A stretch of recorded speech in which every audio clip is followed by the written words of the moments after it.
குமரகுரு கல்லூரியில் உயிரி தொழில்நுட்பத்துறை சார்பாக 2 நாள் நடைபெறும் பயோ இண்டஸ்ட்ரி கருத்தரங்கின் துவக்க விழா நிகழ்ச்சி நடைபெற்றது. இதில் பல்வேறு துறை தலைவர்கள் பங்கேற்றனர்.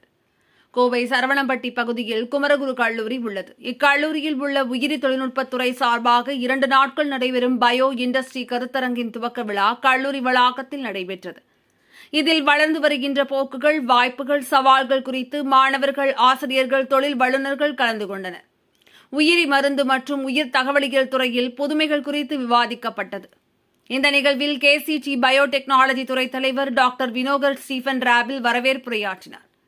சிறப்பு விருந்தினராக ஓவியா மெட்சேட் நிறுவனத்தின் தலைமை செயல் அதிகாரி டாக்டர் விஜய் வெங்கட்ராமன் ஜனர்தன், சக்தி சுகர்ஸ் நிறுவனத்தின் தரக்கட்டுப்பாட்டு மூத்த பொது மேலாளர் ஆஷிஷ் மாண்டலிக், குமரகுரு நிறுவனங்களின் வியூக திட்டமிடல் அலுவலர் டாக்டர் ரகுபதி ஆகியோர் கலந்து கொண்டு இந்த துறை சார்ந்த பல்வேறு விளக்கங்களை மாணவர்களுக்கு எடுத்துரைத்தனர். மாணவர்கள் மத்தியில் டாக்டர் விஜய் வெங்கட்ராமன் கூறுகையில், bio pharmaceuticals, bio IT, bio சேவைகள் மற்றும் விவசாய உயிரி தொழில்நுட்பம் ஆகியவைகளில் உள்ள பல்வேறு முன்னேற்றங்கள் மற்றும் கண்டுபிடிப்புகள் தொழில்துறைக்கு தேவையான முக்கியமாக உள்ளது. அத்தகைய தேவைக்கு இன்றைய கல்வி முறை சிறந்த கருவியாக உள்ளது. கல்வியில் புதிய புதிய யுக்திகள் மாணவர்களிடமிருந்து உருவாகின்றது.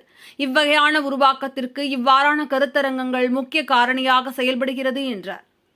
தொழில்சார் சூழ்நிலைகளில் தடையின்றி ஒருங்கிணைக்க தேவையான திறன்கள் மற்றும் நடத்தைகள், வேலை பயிற்சிக்கு தேவையான நேரத்தையும் வளங்களையும் புதிய புதிய கண்டுபிடிப்புகள் குறைக்கலாம் என்றும், கல்வித்துறை மற்றும் தொழில் கூட்டமைப்பு மூலம் ஒரு புதுமையான சுற்றுச்சூழல் அமைப்பை உருவாக்க முடியும் என்று தெரிவித்தார் என்பது குறிப்பிடத்தக்கது.